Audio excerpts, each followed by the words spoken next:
Assalamualaikum, welcome to Galeri Fitris Channel.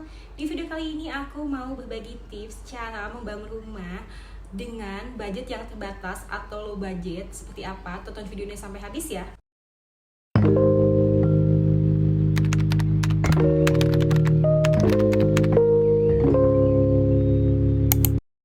Sebelum lanjut ke videonya, jangan lupa like, comment, share, and subscribe video aku ya, agar aku selalu semangat untuk upload video-video berikutnya. Nah teman-teman, sebenarnya ada 2 poin penting pada saat kita membangun rumah itu. Yang pertama itu kita pastikan jasanya untuk biaya jasa dan untuk biaya bahan bangunan. Nah yang pertama itu kita tentukan jasanya. Jasa bangunnya itu kita mau pakai harian atau mau pakai borongan. Nah buat teman-teman yang budgetnya belum siap, itu bisa pakai jasa harian, tapi dengan syarat pada saat pengerjaannya itu harus kita lakukan pengecekan setiap hari, agar pada saat pengerjaannya itu tidak dilambat-lambatin ya teman-teman, karena memang ada berbagai macam case yang kalau misalnya pakai jasa harian itu pengerjaannya jadi lama karena dilambat-lambatin gitu sih kalau dari pengalaman aku. Tapi kalau aku sendiri itu lebih prefer atau aku lebih suka ke jasa borongan. Kenapa? Karena pertama dari segi pengecekannya aku tidak memungkinkan untuk ke lokasi setiap hari, jadi aku lebih milih borongan.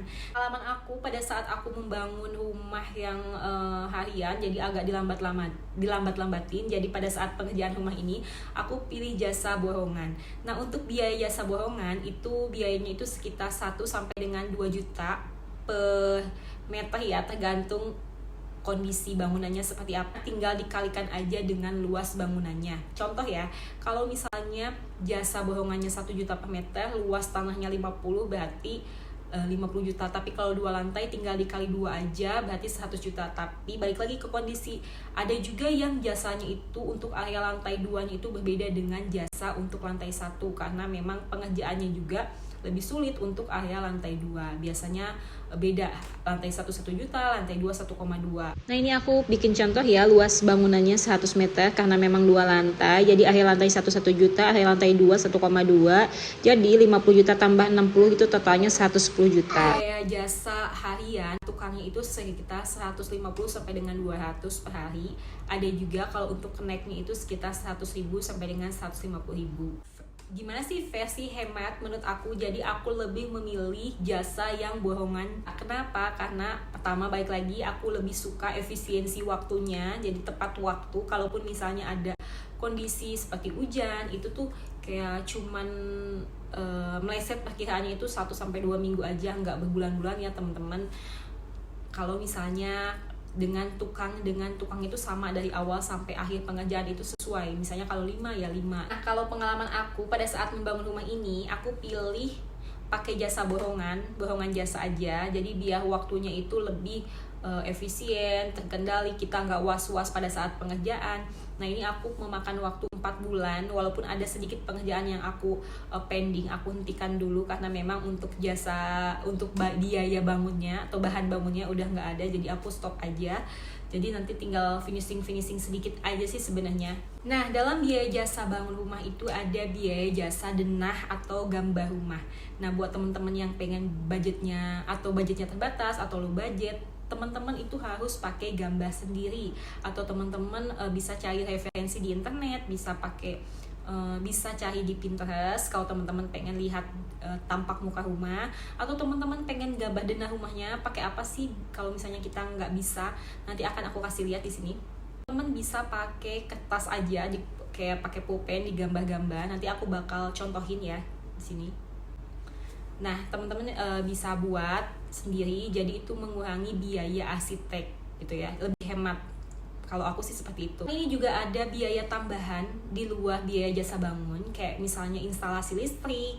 Ada kalau misalnya teman-teman nggak pakai pump, itu kan ada pengeboran air. Nah itu juga aku usahakan cari sendiri vendornya, nggak pakai jasa-jasa kayak developer ya, tapi aku ngerjain sendiri. Kalau misalnya kayak listrik, kita datang ke PLN sendiri, terus kayak air juga kita cari sendiri vendornya. Kemudian pada saat membangun rumah itu kan biasanya ada sertifikat yang mesti kita siapkan, yaitu IMB. Kalau aku sih pakai, jadi aku bikinnya itu aku gerak sendiri tanpa aku pakai orang ketiga atau pihak ketiga gitu. Jadi mengurangi budget untuk jasa orang ketiganya itu. Selanjutnya, selain jasa, ada biaya lain pada saat kita membangun rumah, yaitu yang paling penting adalah biaya bahan bangunan.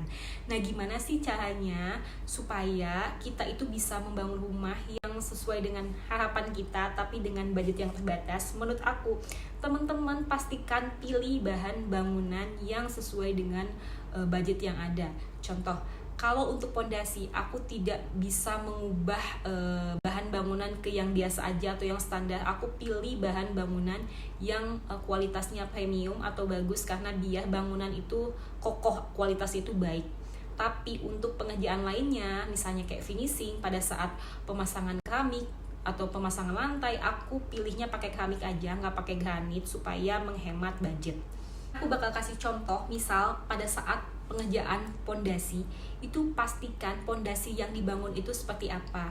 Kalau aku kebetulan kondisi kafling tanah rumahnya itu, kondisi tanahnya itu padat, jadi aku pilih kondisi cakar ayam plus loop gantung, nggak pakai batu kali. Jadi aku mengurangi bahan untuk membeli batu kali.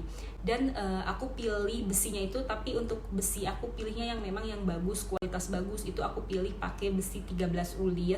Kalau teman-teman pengen yang di bawah itu bisa yang standar aja, yang polos besinya. Tapi kalau aku sih untuk pondasi aku pilih yang premium, tapi aku kurangi lagi, balik lagi aku mix and match. Jadi teman-teman harus mix and match bahan ya. Jadi kayak misalnya menekan bahan yang lebih efisien di akhirnya. Pemilihan bahan pada saat pengerjaan selanjutnya, kayak misalnya pilih hebel ya. Menurut aku pengerjaan rumah pakai hebel itu lebih cepat dan lebih efisien.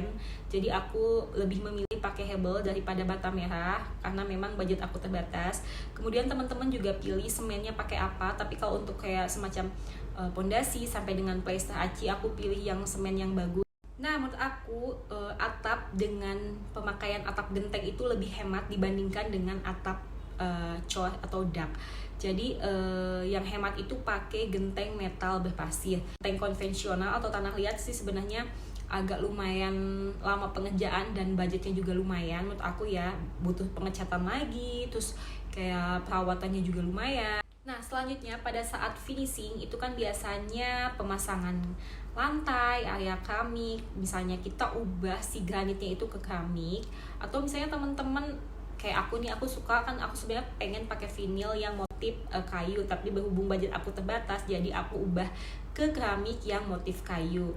Kemudian pada saat pemilihan cat, nah itu kan cat juga ada berbagai macam standarnya, ada yang kualitas premium, ada yang standar. Pakai cat yang standar aja. Teman-teman yang kira-kira pengen bikin rumah 2 lantai atau kira-kira pakai apa sih supaya hemat, pilih genteng apa dak? Nah, sebenarnya sih lebih hemat pakai genteng ya dibandingkan biaya dak atau cor, karena memang lebih terjangkau aja dari segi biaya dan pengerjaannya. Tapi kalau misalnya teman-teman pengen lantai 2, rumahnya 2 tingkat kayak aku, bisa di mix and match seperti ini ya. Teman-teman, itu benar-benar view dari pengalaman aku. Jadi kalau misalnya ada yang kurang, bisa teman-teman tambahkan di kolom komentar review dari pengalaman aku sendiri. Nah, ini dia teman-teman tips dari aku seputar cara membangun rumah versi budget yang terbatas atau low budget. Mudah-mudahan video kali ini bermanfaat buat teman-teman. Nah, buat teman-teman yang pengen sharing lebih lanjut seputar rumah, membangun rumah, bisa follow Instagram aku di @rumahgia. Sekali lagi jangan lupa support aku ya dengan cara like, comment, share, and subscribe video aku agar aku selalu semangat untuk upload video-video berikutnya. Sampai jumpa